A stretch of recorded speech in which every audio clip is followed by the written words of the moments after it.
In the deserts of Arabia, an insurgency war was raging years before I got to France. Tribes of Bedouins had united to fight a war that was very different from the one we fought in the trenches. Using small, mobile units, they challenged the might of an empire, and they were rallied around the ideas of a single, influential warrior. Ideas of freedom and change.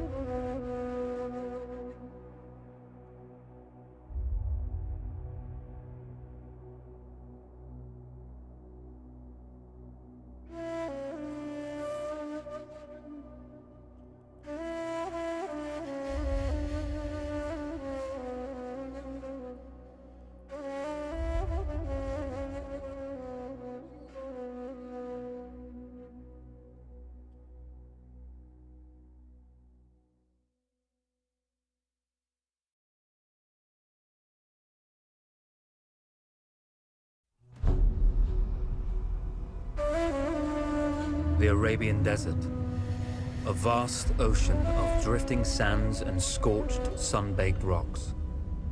Beneath these endless dunes, oil, the lifeblood of our new mechanical century. For more than 400 years, the Ottoman Empire has ruled these lands, controlling all that's to be found here. But the Ottomans do not rule unopposed. Small bands of Bedouin rebels have united to overthrow the empire. They strike without warning and then vanish into the desert. Fighting alongside them is a lone British officer whose exploits have earned him wide renown. The world has taken to calling this man Lawrence of Arabia. In the desert, you rely on good planning, but you also hope for a dash of luck.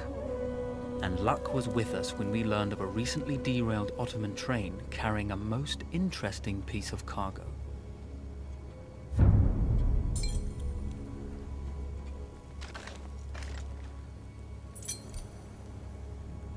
A small patrol had joined the Ottomans who survived the crash. Together, they guarded the wreckage and waited for reinforcements.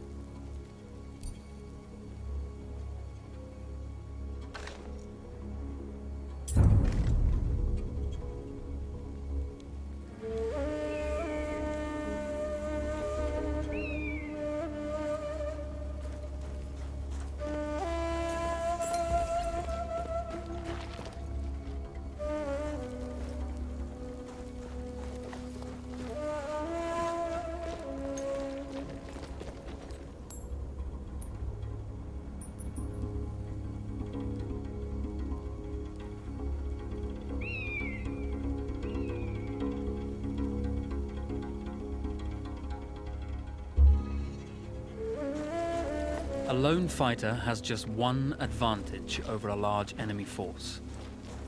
A lone fighter can move unseen.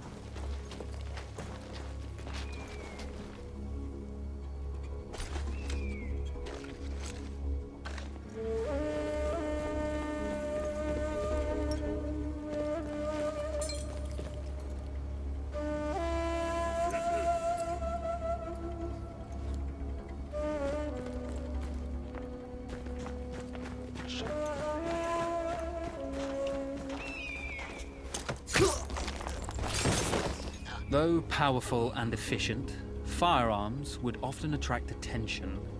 You had to be prepared for the Ottomans to respond in kind.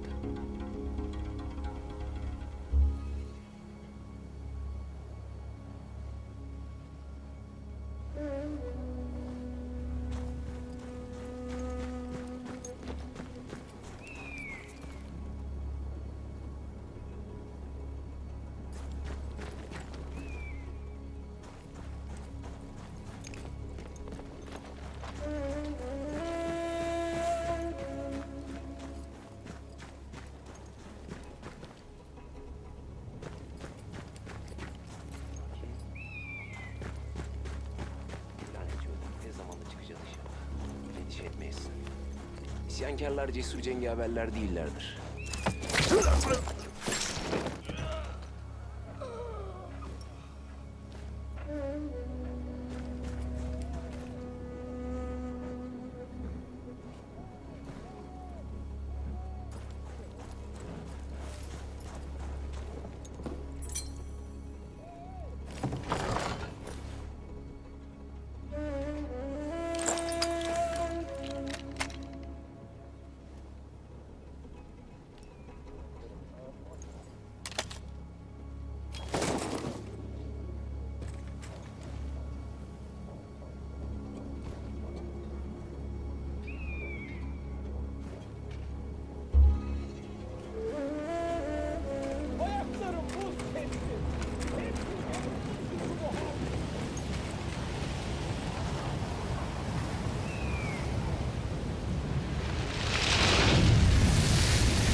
Yüzbaşı beni sevmiyor.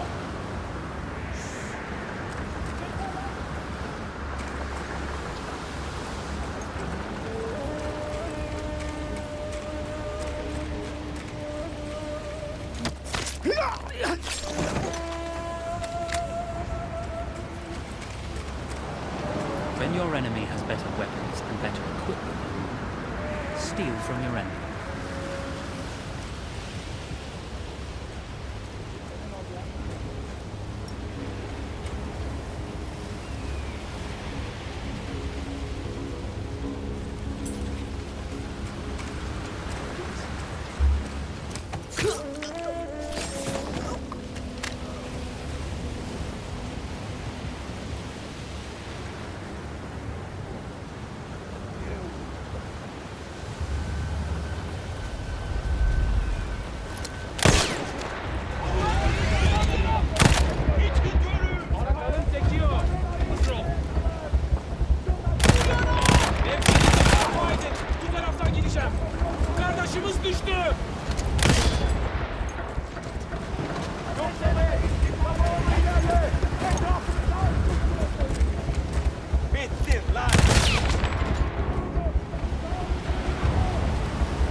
Vaziyetini bozma. Tamam.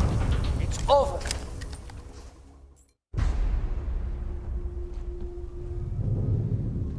Well, you did not think we would be fast enough to catch you here, did you?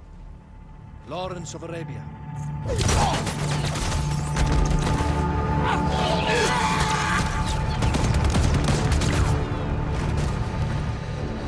Actually, I was rather depending on it. Lawrence. Well, this is very clever.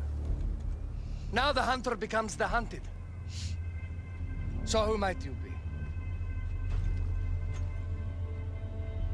How enchanting you are, my dear. Ahmed. I'll show you enchanting. If it weren't for you, I'd be free. Free, is it? You'll be free when you're dead. And I'm happy to tell you, the Empire intends to grant you all this freedom very soon. Even now, an engine of destruction scours this desert, obliterating your allies, your families, your homes. Soon there will be nowhere to run. Nowhere to hide.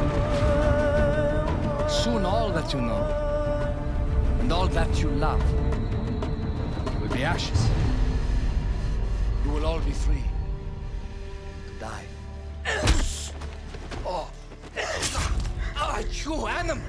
Zara.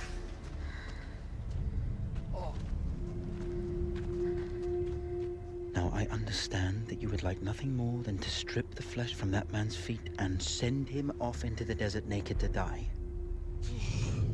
But think about it. You're right. I'm sorry. My friend here, she can be a little brusque. You're going to tell me how to lie to your train, so we can lure it into a trap and destroy it. Impossible. To even begin to talk to that train, you would need an entire book of communication codes.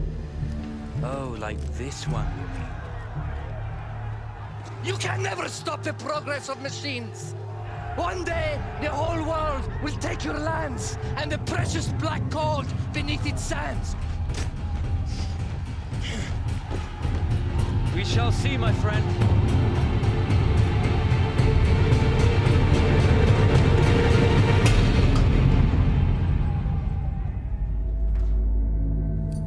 Of course, obtaining the codebook was not enough. To destroy this Iron Dragon, this Canavar, as the Ottomans had named it, we had to send it 3 encrypted messages telling it to stand down.